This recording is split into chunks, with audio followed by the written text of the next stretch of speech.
Video का उद्देश्य किसी का इंसल्ट या किसी को भावनाओं का ठेस पहुंचाना नहीं है। इस वीडियो का सिर्फ और सिर्फ मनोरंजन के लिए बनाया गया है। इसे अपने दिल पर ना ले। हम सभी कलाकारों का सम्मान करते हैं। धन्यवाद। बहिनी है पोखरी नदिया सजला दाजल से बिदुलाई ननैता आने ब्रताई काची बहिना कथा चलला सैत सबर के बटही बहिनी गे आई काची छठी माई के बरत बहिनी गे कथा जाइची बटही बहिनी गे मंदिर गेलो गोदियो ना भरल बहिनी गे बटही बहिनी गे छठी माँ का रखा दिया जरूर सुनत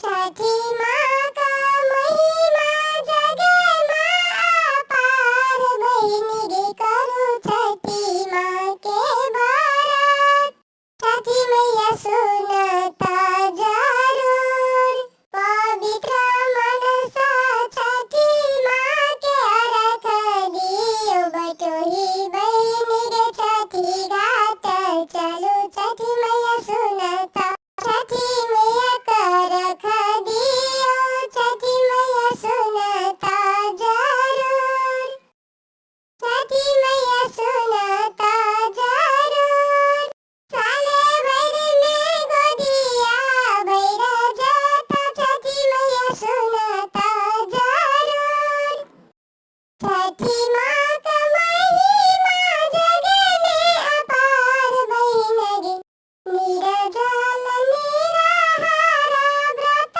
करू छठी माँ के छठी मैया सुनता जरूर बहिनी गे छठी घाट चलू छठी माँ के दियो अरखा छठी मैया सुनता जरूर बहिनी गे छठी माँ का दिला हमरा गोदी के बालक बहिना गे बहिना सुनता जरूर छठी माँ का दिला हमरा गोदी के बालक बा बहिना गे छठी माँ का मनस करू व्रत छठी मैया सुनता जरूर छठी माँ का दिला हमरा तैका सिंदूर बहा छठी मैया होयो न सहाय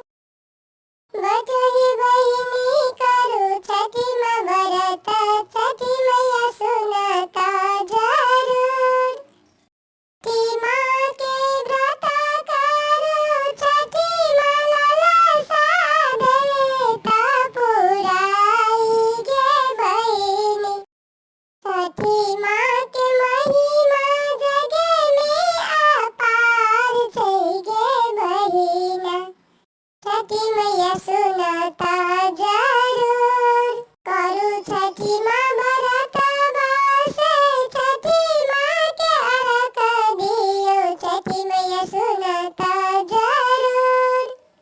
बिल्ली रानी गीत यूट्यूब चैनल पे आपका स्वागत है। यहाँ पर आपको एनिमेशन वीडियो गीत मिलेगा। अगर आपको यह चैनल बिल्ली रानी गीत आपको पसंद है तो अपना कमेंट करें और साथ साथ चैनल को सब्सक्राइब जरूर करें। धन्यवाद।